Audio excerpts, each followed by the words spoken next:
Всем привет! Меня зовут Мария. Добро пожаловать на мой вязальный канал.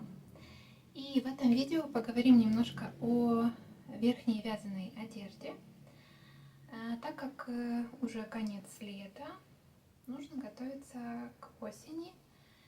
И это самое время как раз для такой вот одежды.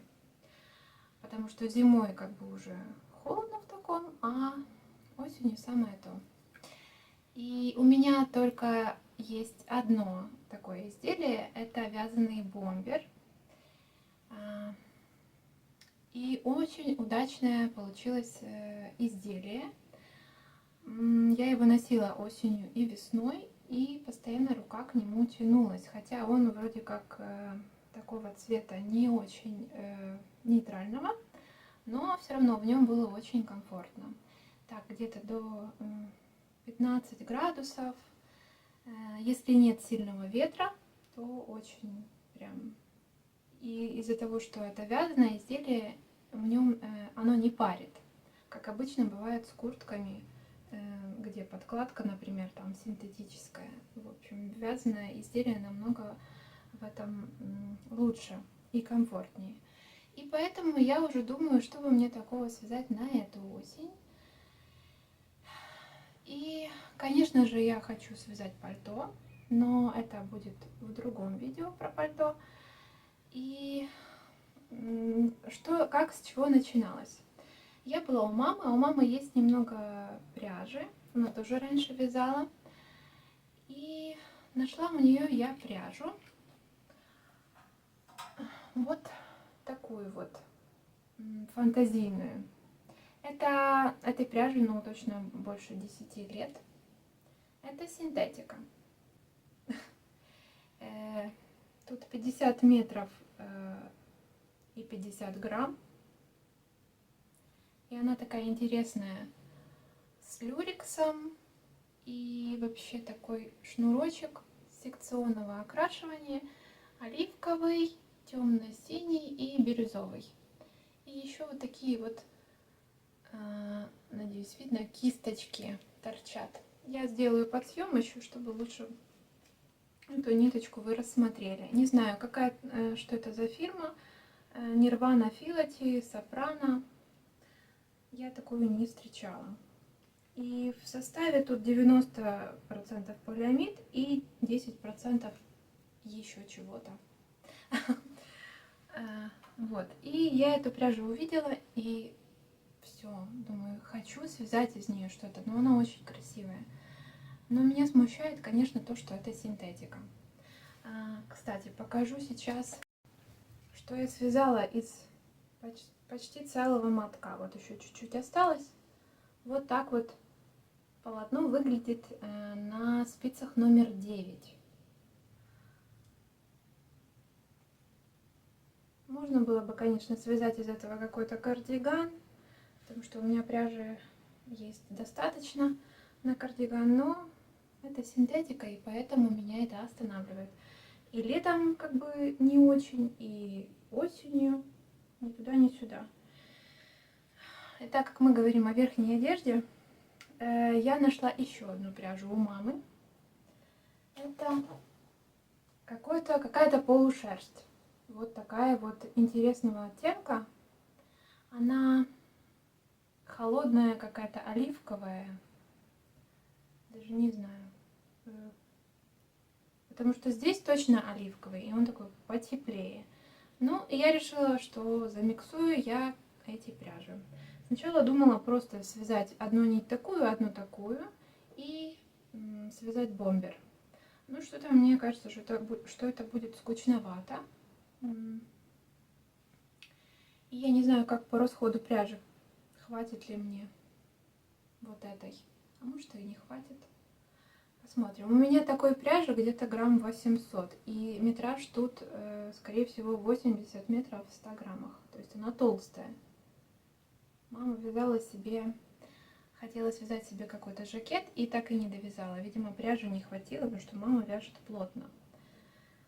Вставлю фото того, что было. И что я распустила и уже постирала. пряжу постирала, потому что она долго лежала, пылилась, плюс еще, чтобы ее выровнять, и она уже почти высохла у меня. Вот, и я решила замиксовать. Но как же, не в одну нить, как бы эта нить и эта нить, а я решила, что я сделаю клетку. Не знаю, почему так, почему я так решила. Не полосы, а именно клетку. Ну, и вот что у меня уже получилось. Это я уже начала вязать спинку. Вот так вот получается с полосами. Будет спущенное плечо, так хорошо спущенное. И будет прямо оверсайз. Надеюсь, мне хватит. Это спинка. Вот такая вот горловина узенькая, потому что я хочу с воротничком таким отложным. Это, кстати, я забыла, что я еще подобрала мохер. Ну, это не совсем мохер. Вот так вот.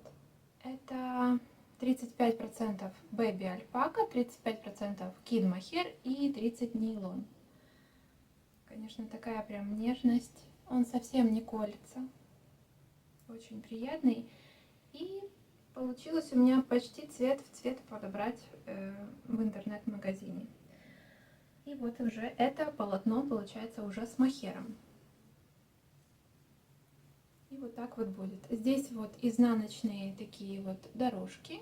Здесь потом я буду с помощью крючка делать полоски из вот этой фантазийной пряжи. Вяжу я из этой пряжи в 2 нити. Вот.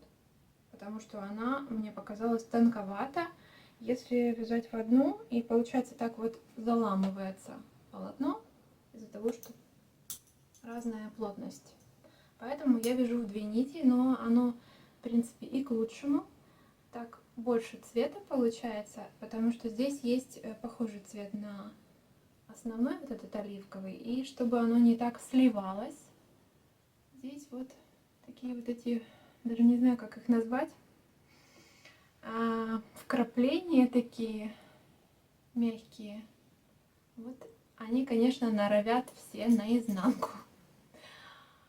И вытягивать их не очень легко. Это вам не пайетки, которые можно поддеть крючком и вытянуть. Они мягкие, и сложно их вытрепать отсюда, из изнанки. Ну ничего, зато будет греть меня с той стороны. Это только начало. Я не знаю, что у меня получится или нет. Поэтому записываю это видео. Вернее, это начало для видео, чтобы потом посмотреть, удачно или неудачно. Даже если будет неудачно, я все равно покажу мой эксперимент. Так что буду вязать дальше. Посмотрим, что у меня получится. Итак, что же у меня получается? Вот у меня отвязана спинка почти до подрезов. Правая полочка. И вот левую я начала. Как я вязала? Я вязала просто укороченными рядами. Это не японское плечо, это просто вязание сверху. Такая вот горловина у меня тут узенькая. Здесь вот всего 3 прибавки в каждом ряду. Я надеюсь, потом стяну, чтобы не было такого явного угла. Что-то я, короче, тут немножко неправильно провязала, но ничего. Думаю, что когда буду китлевать тут горловину, то эти уголочки стянутся, чтобы было более круглое. Вот так. Вязать интересно, вязать быстро. По спинке я, кстати, добавила 2 раза укороченные ряды, чтобы немножко удлинить спинку.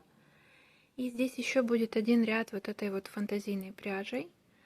И получается вот эта вот дорожка между ними, которая вот это будет уже объединять все вязание, чтобы вязать уже вместе спинку вместе с полочками. Конечно, много узлов, потому что я уже из этой пряжи повторно, получается, вяжу. Вот как выглядит изнанка. Вот так вот шов. Получается, я связала спинку сверху вниз и потом вот здесь подняла петли по плечевому шву. И вот так вот шов. Здесь постоянно забываю делать убавки, потому что я хочу делать спущенное плечо.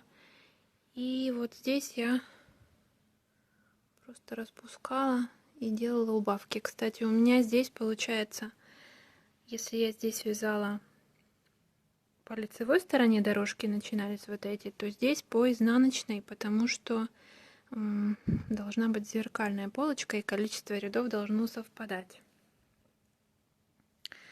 Сначала я думала, что буду делать на кнопках, но потом передумала и сделала отверстие. Вот. Потом эти нитки уже я разрежу и спрячу. Здесь планка из полой резинки. Такая она пухленькая получается. Здесь просто вот. И получается, что вот эта дорожка в полой резинке, получается, здесь 2 ряда, а здесь 1, потому что, ну, как мы вяжем полую резинку. И здесь уже в каждом 4-м ряду я тоже делаю укороченные ряды, чтобы эта планка мне по длине совпадала с основным полотном. Очень мне нравится вязать, ну, потому что спица номер 5 и быстро. Хотя пряжа такая толстая, можно было и больше бы спицы. Вот видите, узлы. И здесь вот по краям, наверное, тоже буду обрезать эти нитки, как-то потом буду их прятать. И получается такое оно, стоячее такое полотно, ну, как для верхней одежды.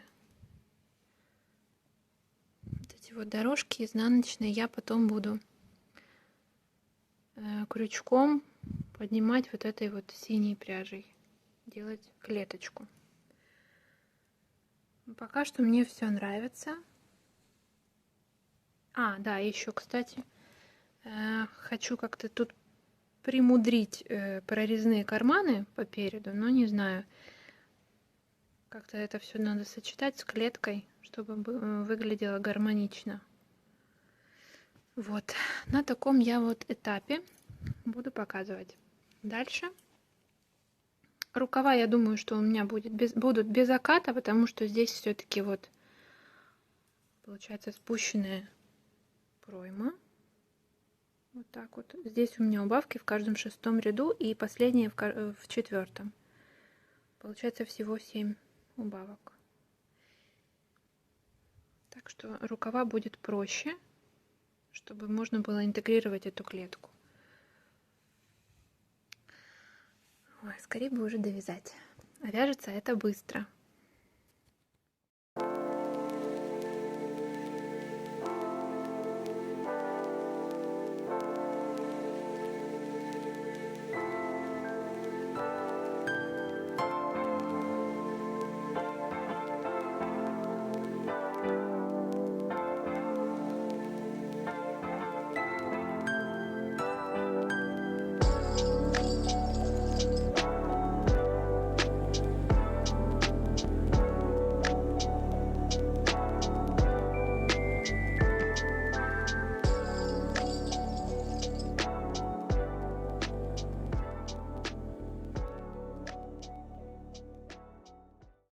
Снимаю вам прогресс свой. Не получилось у меня объединить все, чтобы вязать одной деталью, потому что здесь вот эти полоски я некрасиво было бы, если бы я здесь обрывала нитку. Поэтому пришлось вязать отдельно полочки 2 и отдельно спинку. Резинку по низу я уже соединила вот так. И вот тут вот все у меня вот эти вот нитки. Ломала я долго голову, как же мне так сделать, чтобы здесь незаметно в этой планке, но так и не придумала. Поэтому связала отдельными деталями. Это было, конечно, не очень удобно. Такое большое тяжелое изделие. И, в общем, Ничего, я справилась. Вот такие вот, это еще не готовые карманы, просто тут дырочки сделала. Вот тут вот будут такие кармашки. Но, наверное, пряжу, чтобы вот уже доделать эти карманы, я, наверное, буду использовать другую, потому что что-то у меня есть подозрение, что мне не хватит моей пряжи. Вот все, что у меня осталось, и это уже второй моток мохера, а у меня было всего 2. Поэтому придется мне его еще заказывать. Думаю, еще одного мне хватит. И еще вот думаю, вот этой пряжи фантазийной, так как я вяжу в 2 нити, чтобы мне ее хватило на рукава. На рукава, думаю, хватит именно на полоски вот эти горизонтальные, а вот чтобы сделать вертикальные, не знаю, хватит ли. Возможно, что придется брать еще какую-то пряжу, третью какую-то, но тоже такого в синих оттенках. И вот этой третьей пряжей тут делать эти полоски. Посмотрим, хватит ли мне. Что еще? Тяжеленькая получается, конечно, так прям чувствуется, ну, потому что толстая нитка, и я вяжу плотно. Здесь решила ничего не выдумывать, просто резинку 1 на 1 и закрыла тут иглой вместе с планкой. Так вот, дырочки получается. Тут 5 дырочек. Возможно, если у меня хватит нормально пряжи на воротник, еще в воротнике будет еще одно отверстие для пуговицы. Вот. Поближе сниму. Тут я просто делала двойную кромочную. И так, чтобы они максимально незаметны были, эти карманы. Тут тоже будут 2 такие полоски вертикальные и просто прорезь. А здесь 6 петель я захватила, чтобы сделать такой нахлест. А уже здесь буду какую-то другую пряжу использовать и делать такой квадратик, чтобы был кармашек. Вот. Почему решила не кнопки делать, а пуговицы? Потому что пришивные кнопки все-таки на вязаном полотне, я думаю, что они бы тянули слишком его. Нужно было бы чем-то дублировать здесь, какую-то пришивать ленту, и тогда уже кнопки. Но я не хочу еще из-за этого морочиться. И думаю, что лента, она не будет такая эластичная, как вязаное полотно, поэтому сделала для пуговиц. Вот. Так что буду дозаказывать пряжу. Точно мохер. И, возможно, в цвет мохера еще возьму тоненький какой-то полумеринос для кармашков. Так, небольшой видеоотчет по куртке. Я уже связала воротничок такой небольшой. И начала рукав. И рукав мне не нравится. Он как будто бы уже, чем нужно. Вот пройма как будто бы наваливается на этот рукав. И я думаю, что здесь, наверное, нужно делать его шире. Я делала из 4, получается, кромочных 5 петель. То есть нестандартный такой шаг для набора по кромочным петлям. И поэтому рукав как будто бы уже, чем нужно. И плюс еще спицы. Наверное, все-таки для рукава, так как это вязание по кругу, нужно спицы побольше, чем я вязала основное полотно. Где-то 5,5, а возможно даже 6. Посмотрим. Буду, наверное, распускать этот рукав. Не хочется, конечно, я тут уже все рассчитала. Вот так вот будут идти полоски. И вот так получается, отсюда полоски тоже переходят сюда. Возможно, после стирки это было бы не так заметно, что рукав сильно узкий, но хотя по ширине именно вот нормально так по моей руке. Не знаю. Вот так вот с карманами, если бы они были, конечно, готовы, еще тут просто дырки. И я взяла еще пряжу для карманов. Она немножко светлее. Но ее все равно не будет видно, она будет внутри, чтобы связать тут такие квадратики. Пряжа 1400 метров в 100 граммах, 50% меринос, 50% акрил. Думаю, в 3 нитки будет достаточно, а остатки, наверное, пущу на какую-нибудь шапку детям. Вот, и сделаю тут такие вот кармашки. По воротничку, возможно, можно было бы сделать его побольше, но я переживала, что мне не хватит пряжи. И теперь, если я еще и буду рукав делать шире, то, скорее всего, такой воротник и останется. Здесь я сделала по горловине тоже дырочку. Получается, две пуговицы будут вот так рядышком. Но здесь, наверное, будет одна пуговичка поменьше, что отверстие меньше. Не знаю. Я, наверное, вообще буду так носить. Буду только так застегивать, смотря какая будет погода. Вот. И все, думаю, хватит ли мне, конечно, вот этой фантазийной пряжи на вот эти вот потом полосочки крючком. Надо будет так рассчитать, чтобы хватило. И, возможно, поэтому рукав не стоит перевязывать, потому что здесь тоже в 2 нитки я вяжу вот эти полосочки горизонтальные. Вот на таком этапе сейчас я. Спинка чуть-чуть длиннее. И по воротничку тоже делала укороченные ряды. Но как-то не сильно, он все равно так подскакивает, но зато будет хорошо греть. Буду вязать дальше. Ну что, довязала я куртку. Буквально сегодня пришивала пуговицы, а теперь по порядку.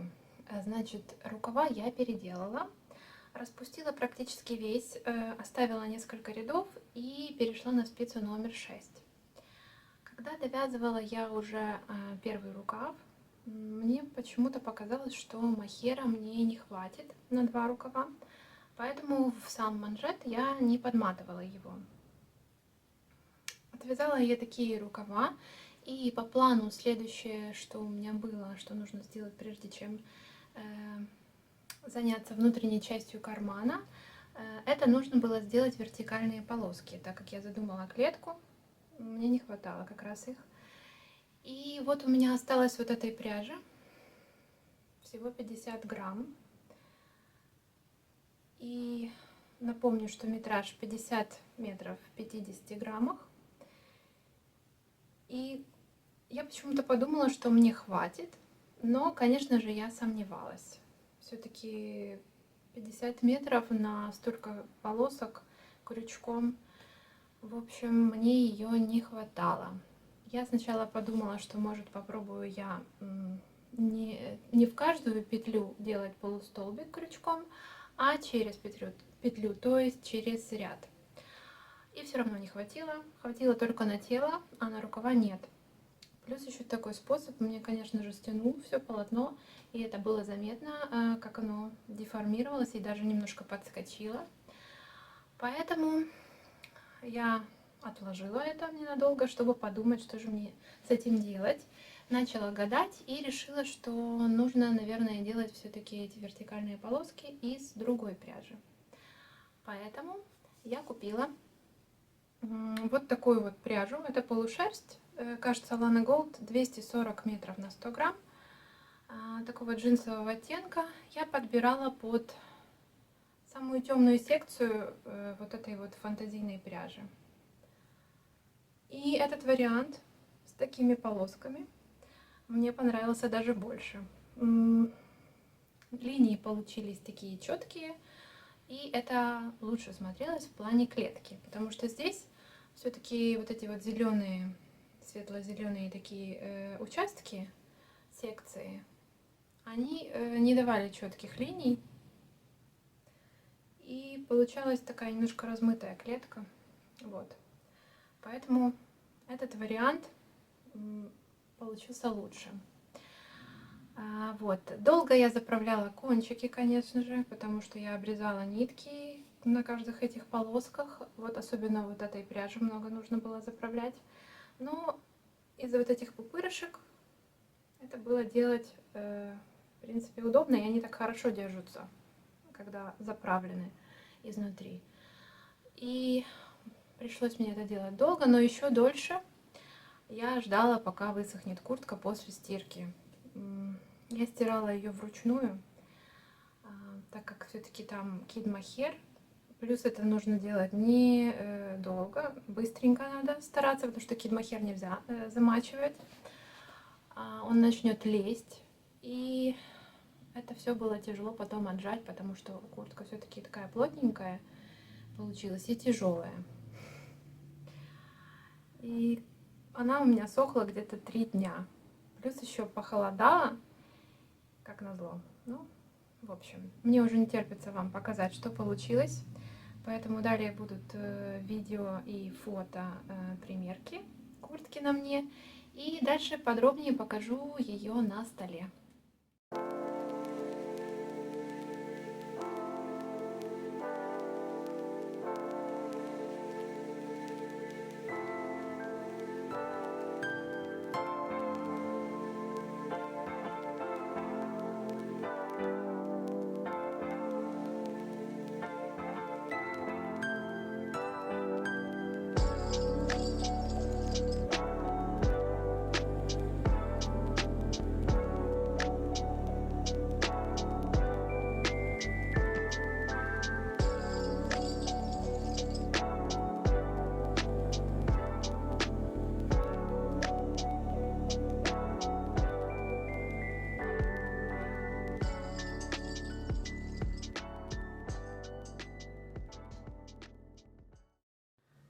Вот поближе готовая куртка. Такие вот пуговицы. Я не хотела на них делать акцент, поэтому подбирала под этот оливково-фисташковый цвет. Пуговицы 2 сантиметра в диаметре. Как я вязала? Буду рассказывать, как конструктивно правильно это делать, так как я догадалась об этом уже в процессе. Но если бы я повторяла, то не усложняла бы себе работу, и поэтому делюсь с вами уже как правильно.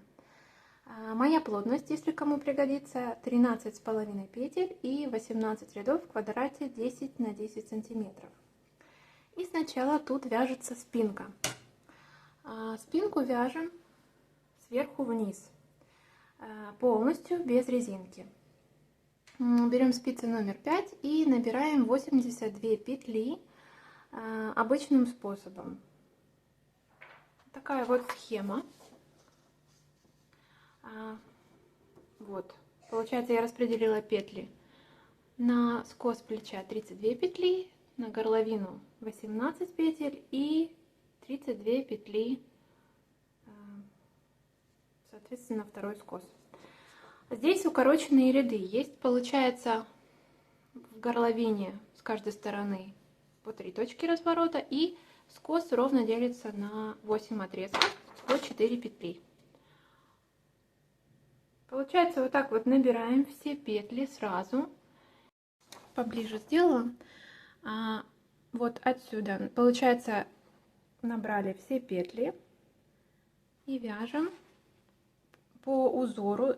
Вот для этих полосок я, получается, делала изнаночные петли, чтобы потом красиво вот тут вот сделать крючком полоски вертикальные. Получается, вяжем, здесь доходим, ставим маркеры, которые отделяют скосы от горловины, доходим до вот этой точки, захватываем одну петлю горловины и разворачиваемся. И дальше уже со скоса захватываем 4 петли, разворачиваемся, далее опять по горловине одну петлю, потом по скосу 4, и вот так вот мы двигаемся. Потом доходим сюда.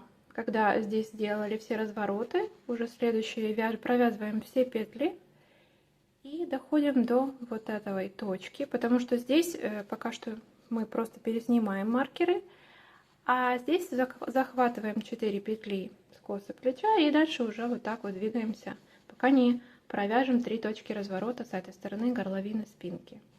И потом уже просто вот так вот вяжем укороченными рядами, пока не отвяжем все отрезки. Получается 7 раз мы здесь разворачиваемся, пока, и потом еще 4 уже захватываем, получается, все петли спинки. Все 82 петли. Вот. И так я вот довязала. И получается, здесь сразу же провязала вот эти вот полоски. Получается, у меня эти полоски из фантазийной пряжи 2 ряда. То есть в одну сторону и в другую. Получается, здесь по спинке это лицевой и изнаночный. И дальше опять 2 ряда вот этой пряжи основного цвета.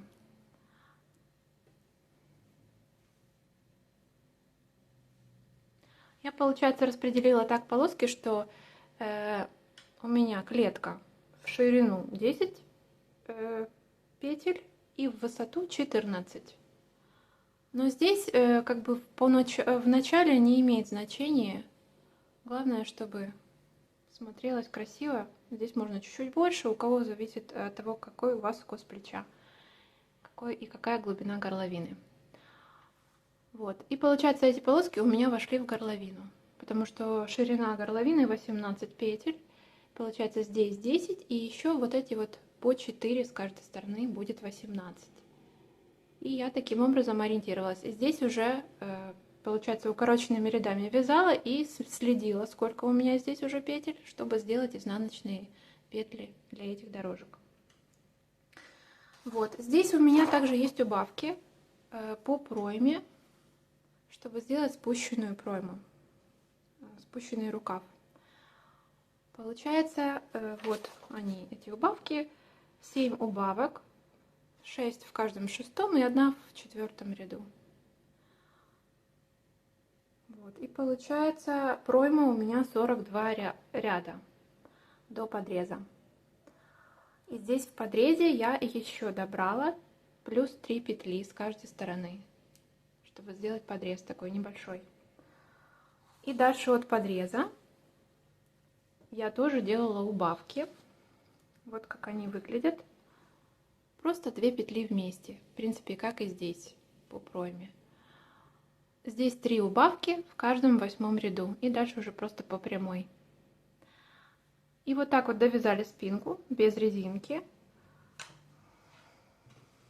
Конечно, нужно еще ориентироваться на клетку, чтобы все совпадало.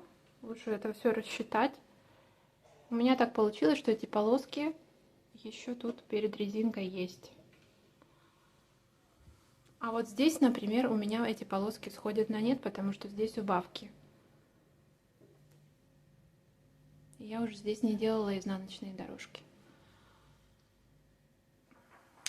От проймы до резинки получается 44 ряда. Здесь легко считать, потому что 14 рядов вот этой клетки в высоту, потом еще 6 рядов этих полосок, это уже 20, и здесь 20 получается, и вот тут вот еще 4 ряда от подреза. Здесь я делала также укороченные ряды, чтобы удлинить немножко спинку, поэтому вот эти вот клетки, они у меня по 16 рядов в высоту. Вот здесь можно заметить, и такие вот чуть-чуть неровные петли здесь и вот где-то тут. 2 раза я делала. Получается, на 4 ряда всего лишь удлинила. Это из-за того, что у меня есть небольшая сутулость. Вот. Связали спинку и приступаем к полочкам. Полочки тоже вяжутся сверху вниз. Получается, вот от этого скоса просто поднимаем петли. Если, например, по правой полочке, то я петли поднимала, получается, таким образом, чтобы здесь оказалась рабочая нить. И дальше я уже вязала, получается, первый ряд по изнанке. Все правильно. Это по правой полочке, а по левой я уже захватывала с другой стороны, чтобы нитка тоже оказалась здесь. То есть я с изнанки поднимала петли с помощью крючка и так, чтобы они оказались на лице. Вот. И здесь тоже укороченные ряды. Все точно так же. 8 отрезков по 4 петли, пока не провязала все укороченные ряды. Вот. И такой вот скос получился. Здесь еще, конечно же, я чуть, как это сказать, опоздала. Можно было раньше делать прибавки, но я увлеклась этими укороченными рядами, и прибавка первая у меня вот тут вот для закругления горловины у меня в 12 ряду. И дальше всего получается 3 прибавки в каждом ряду. 1, 2, 3. Дальше я уже в следующем ряду просто вот так вот по прямой добавила воздушные петли. Всего 10 петель. И когда уже разворачивалась в другую сторону, я здесь с помощью накидов добавила петли, чтобы сделать вот эту планку, которая вяжется полой резинкой. Вот это не смотрите, это уже потом я довязывала, обрабатывала горловину. Вот отсюда начинается планка. И получается, так здесь совпало у меня, что этой пряжей основной я добавила и потом вернулась еще ряд. И уже потом вязала вот эти полоски. Здесь получается я тоже лицо, изнанка. Один ряд вяжется лицевой и дальше изнаночный. Я разворачиваюсь так, чтобы нитку выводить вот сюда в шов. Потому что здесь начинать полоски, ну, здесь будет немножко кривые петли, ну и, в общем, в шов намного удобнее прятать кончики. И здесь получается первое отверстие у меня сразу же после этих полосок, как отвязала, и сделала отверстие. Отверстие, кстати, такое, как делать. У меня есть мастер-класс на рубашку, и там я делаю такие же отверстия. Только здесь высота отверстия 4 ряда, а там 6 рядов. И, конечно же, планку я вязала, делала укороченные ряды. Каждый 4-й ряд в основном полотне я добавляла здесь укороченные ряды по планке. Здесь, конечно, не сильно заметно, но вот такие вот петли. Вот они такие перекрученные чуть-чуть. Не видно. Вот, отвязали, значит, до подреза. И дальше каждое отверстие вот получается у меня после вот этих вот полосок, чтобы не сбиться, очень легко, чтобы одинаковое было расстояние. И дальше от подреза я провязала, здесь получается 8 рядов. 8 рядов и начала делать карман. Я его, получается, сначала отвязала эту часть, разделила вот это полотно на 2 части и сначала отвязала левую. И здесь сделала двойную кромочную, чтобы укрепить край кармана. Не особо она и заметная. Чтобы не сильно растягивалась здесь. Вот. Отвязала эту часть и начала эту. И здесь как бы внахлёст.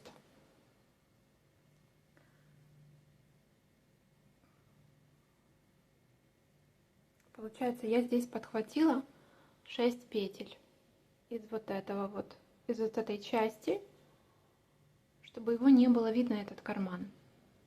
И вязала уже, получается, с дополнительными вот этими 6 петлями, просто обычным тут рисунком. Здесь у меня полоски как раз сошлись. И еще 2 петли от полосок. И дальше меряете, сколько вам надо, чтобы рука пролазила, и потом соединяете. Этот нахлёст, получается, потом убирается, провязывается 2 вместе. Вот эти 6 петель провязываются 2 вместе. И от кармана еще немножко я провязала, чтобы у него была немножко глубина у этого кармана. А потом с левой полочки точно так пошла, в принципе, вязать резинку. Вот, отвязала левую полочку и так дальше ее продолжила уже резинкой. И соединила все детали, чтобы тут по резинке не было шва. Ну, перед этим, конечно же, я сшила боковые швы. Вот они.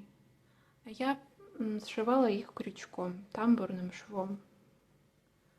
Конечно, грубовато, но ничего не поделаешь, потому что нужно было куда-то прятать эти кончики.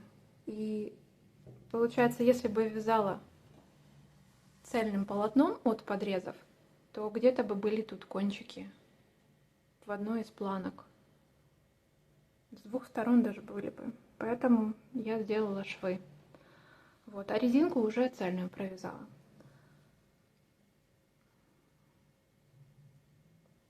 Резинка, 8 рядов. Я спицы для резинки не меняла, точно так же вязала на пятерке. 8 рядов я закрыла здесь иглой. После резинки я подняла петли из горловины так, чтобы вязать полой резинкой. Давайте развернем. Чтобы вязать вот этой полой резинкой, и такая получается, чтобы она была двойная. Как? Поднимала петли, петля, накид, петля, накид. И получается, накид шел на эту сторону. И вязала дальше полой резинкой.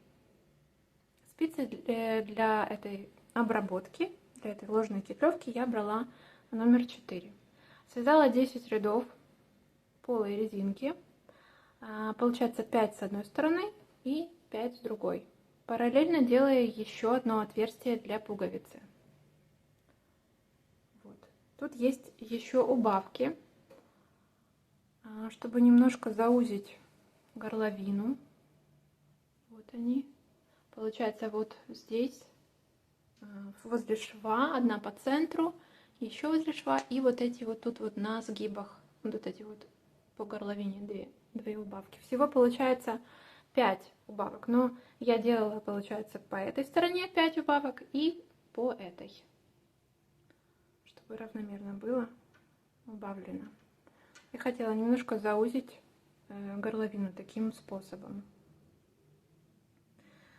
И чтобы сделать красивый край, я обрезала, получается, я вот так вот довязала, обрезала здесь нитку с запасом и сшила петля в петлю.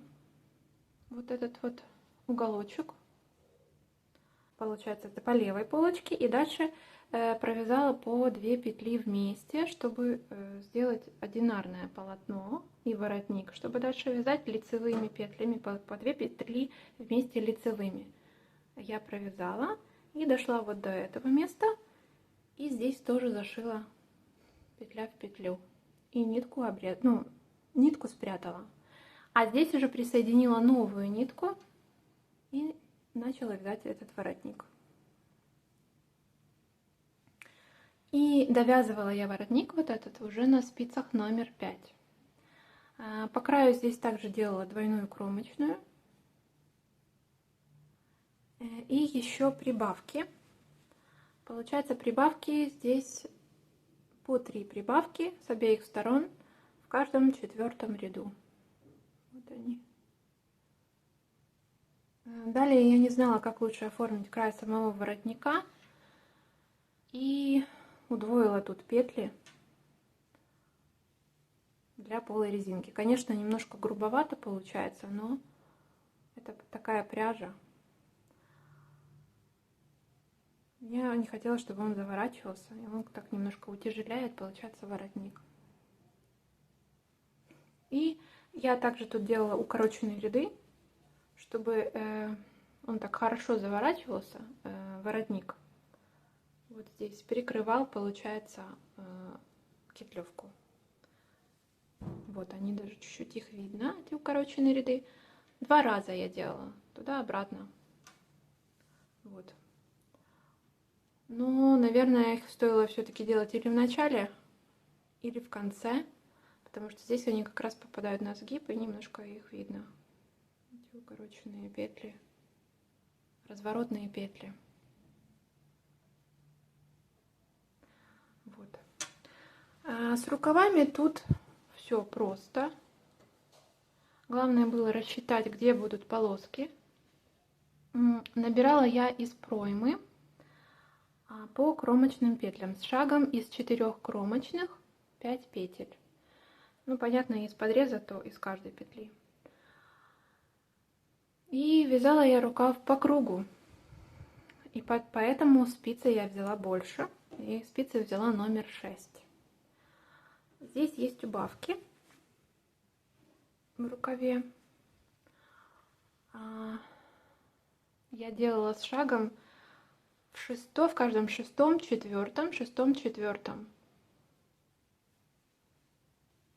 И чередовала их так. И всего получилось 11 парных убавок. И дальше уже еще тут немножко по прямой отвязано у меня. В манжет, я уже говорила, я не подматывала мохер. Я думала, что мне не хватит. И спицы для резинки я взяла также номер 5. Получается рукав на шестерке, а манжет на пятерке. 11 рядов резинки 1 на 1 и зашила тут иглой. Далее я делала с помощью крючка и тамбурного шва вот эти вот вертикальные полоски. Вот как они выглядят с изнанки. Получается в каждую петлю, вернее в каждый ряд, вот так вот поднимала крючком. Крючок брала 4,5. И дальше для карманов, вот они, я взяла такой полумеринос фисташкового цвета, 1400 метров в 100 граммах, в 3 нити и спицы номер 3. И отвязала 2 вот таких прямоугольничка. Получается 35 петель и 53 ряда. И привязала их просто крючком, обычными столбиками, без накида, по внутренней стороне куртки. Вот. Можно было, конечно, взять ту же пряжу, и что и для основного полотна, но я не хотела утяжелять и без того тяжелое изделие. Весит куртка 1 килограмм и 146 грамм. Это вместе с пуговицами. Вот, пуговицы я пришивала основной ниткой, но я ее расслоила, взяла одну только из многих, чтобы она была тоненькая, пролезла в ушко. Вот. Какие же размеры у этой куртки? Значит, ширина в районе подрезов 56 сантиметров. От самой высокой точки плеча и до низа 57 сантиметров. Ширина плеча 26 сантиметров. Рукав, длина рукава 43 сантиметра. Высота проймы 23 сантиметра. Росток вот этот вот без воротника, вот этот участок 5 сантиметров. Ширина, если по низу, так как я здесь сделала убавки, ширина низа по резинке 47 сантиметров. Длина тела от подреза 25 сантиметров. Воротник получается в самой широкой части, так как я делала укороченные ряды, здесь 10,5 сантиметров. А ширина вот этой ложной кетлевки 3 сантиметра. И карман 13,5 сантиметров. И от плеча, вот от этой точки и вот до этой, получается, ширина плеч 67 сантиметров. Вот так вот получилась такая курточка. Будет меня согревать осенью. Надеюсь, вам было понятно. Пишите, если есть вопросы. Всем желаю удачи и легких петелек. Увидимся с вами в следующих видео.